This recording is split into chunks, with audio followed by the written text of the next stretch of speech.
the Ishara's Reading Podcast, and I'm Ishara. Today we're reading Why is the Sky So Far Away?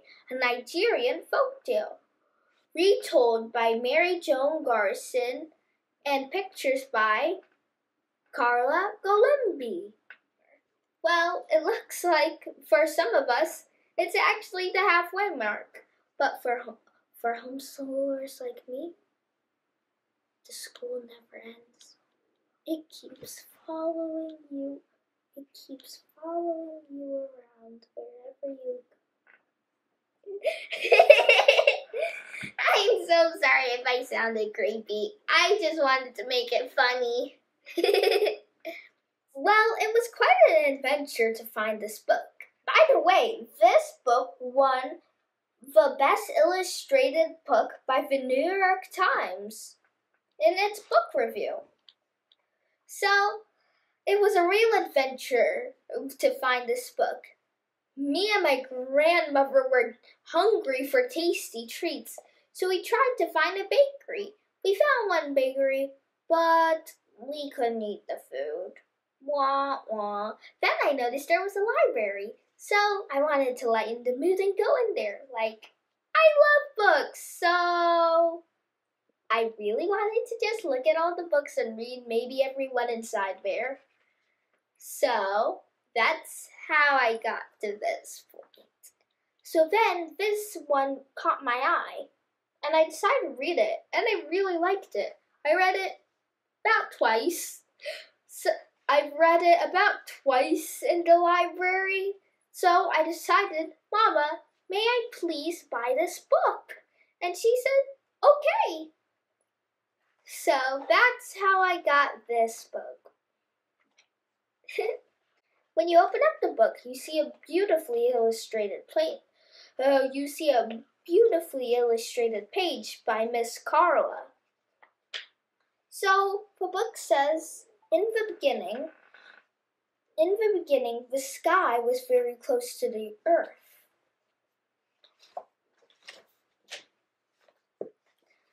Actually, scientifically, the moon used to be very close to the earth, closer than it is now. Fun fact!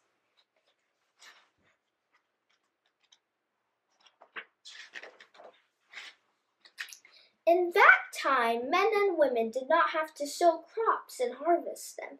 They did not have to prepare soup and cook rice. The children did not have to carry water from the stream or gather sticks for the fire. Anyone who was hungry just reached up and took a piece of the sky. What? Coconuts. And ate it. It was delicious too. Sometimes the sky tasted like meat stew. That tastes very nice. Or sometimes roasted corn. Ooh, my grandfather would love that. And sometimes ripe pineapple. That's my favorite. There was very little work to do, so people spent their time weaving beautiful cloth, carving handsome statues, and retelling tales of adventures like we're doing. There were always festivals to prepare for. The musicians practiced, the mask makers carved their masks in secret. And everywhere the children watched the preparation in wonder. As you can see the page, has a lot of the people working. The king of the land was called Vaoba, and his court was magnificent. At the royal palace there was a team of servants whose only work was to cut and shape the sky for ceremonies. You can see them cutting and shaping the sky. One looks like a fish, another looks like a carrot, and to me that last one looks like the top of a pineapple. But the sky was growing angry because the people were wasteful. Most often they took more than they could possibly eat and threw the leftovers into garbage heaps. I am tired of seeing myself soured and spoiled on every rubbish bin of the land, brooded the sky. So one morning at sunrise, the sky turned very dark, and thick black clouds gathered over Vaoba's palace, and a great voice boomed out from above, "Oba, mighty one, your people have wasted my gifts.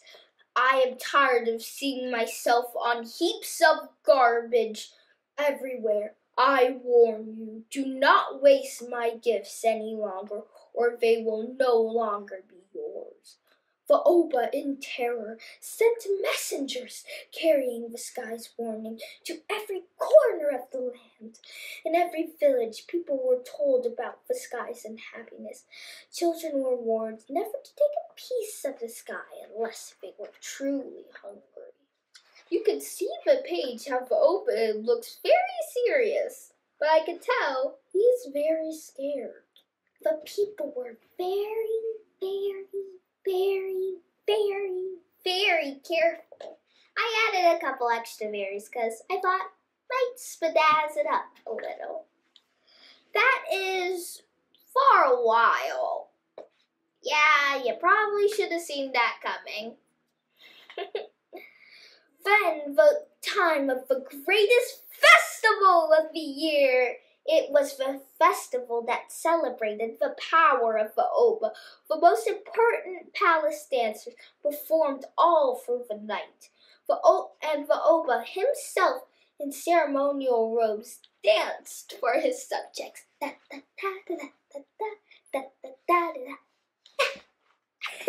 By the fifth day, there was rejoicing in every home and on every street. Vaoba knew that with all the dancing and merriment, the people might forget the sky's warning.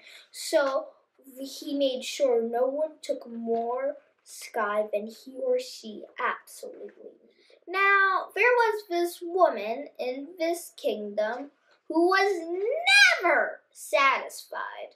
She could barely move when she wore all the weighty coral necklaces her husband had bought her, but she still carved more necklaces. She had 11 children of her own. I think of her own means genetically related somehow. That's a lot of kids. But she felt her house was empty. What? And most of all, Adis loved to eat. Okay. Well, I can tell she loves to eat because it looks like she's talking to the watermelon, saying, "You look tasty. Ooh, I'm going to enjoy you." On the very last night of celebration, Adis and her husband were invited to the Oba's palace. Oh no. They danced and ate well past midnight. Oh no. What an evening it was, Adis thought later, standing in her own garden. Again, how I wish I could relive tonight. The drumming I heard, the riches I saw, the food I ate. She looked up at the sky, hoping to taste again the cocoa yams and meat stew the sky offered.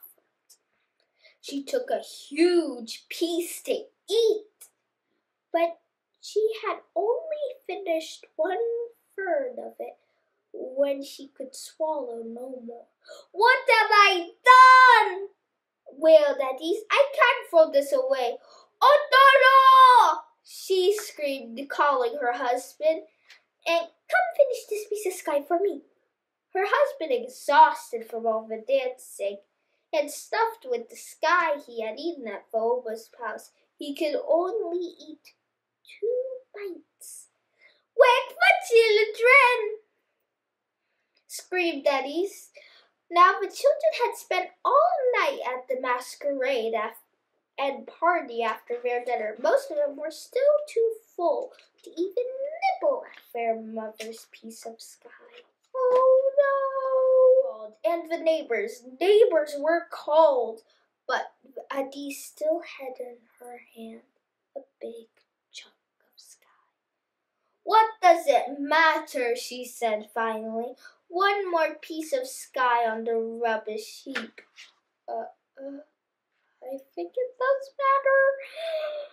And just to make sure it didn't matter, she buried the leftover garbage in the bin back at her house. Suddenly the ground shook with thunder and lightning creased the sky above the Oba's palace. But no rain fell.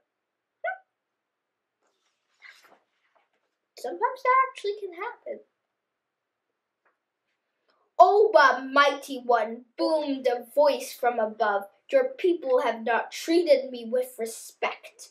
Now I will leave you and move far away." "But what will we eat?" cried Vaoba. "How will we live?" "You must learn how to plow the land, gather crops, and hunt in forests," answered the sky. "Perhaps through your own labor you will learn not to waste the gifts of nature." Whoa, that was a little intense. Let's see what happens after that. No one in the land slept very well that night. The rising sun uncovered the heads of the men and women peering over the rooftops and windows, straining to see if the sky had really left them. It truly had. It sailed upward, far out of their reach. From that day onward, men and women and children had to grow their own food. They tilled the land, planted crops, and harvested them. And far above them rested the sky, distant and blue, just as it does today. Whoa. This story is at least 500 years old, first told in the Bini tribe found in Africa. Where they are is now Nigeria. This story was told to teach the children of many of the Bini tribe to not waste gifts of nature.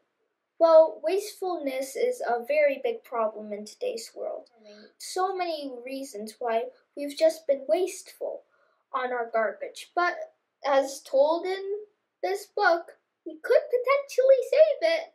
We could save our home. Remember, Earth is the only home we know of today. So might as well save it as much as we can, because there's no planet number 2. Earth is the one and only that we've found that contains life. Well, climate change is a big problem in today's world. Wastefulness is really the big problem.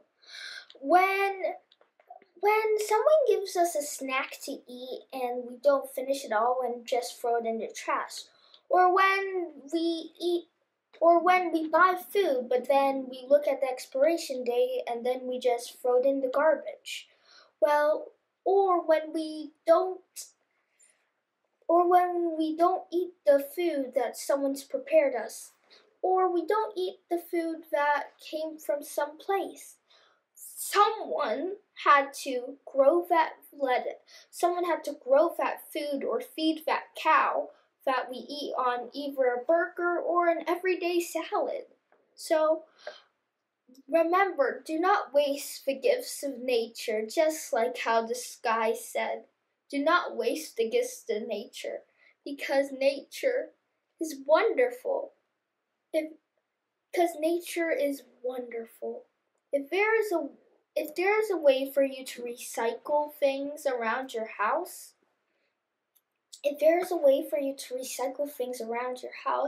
do it. Save this planet. There's no planet number 2. We have not found one yet. But let's save this one as long as we're on this earth. Nature provides so much of the world we see today. Nature provides the wood to build houses, the food, the air that we breathe, the food that we eat, the water we drink. Nature provides us with almost everything.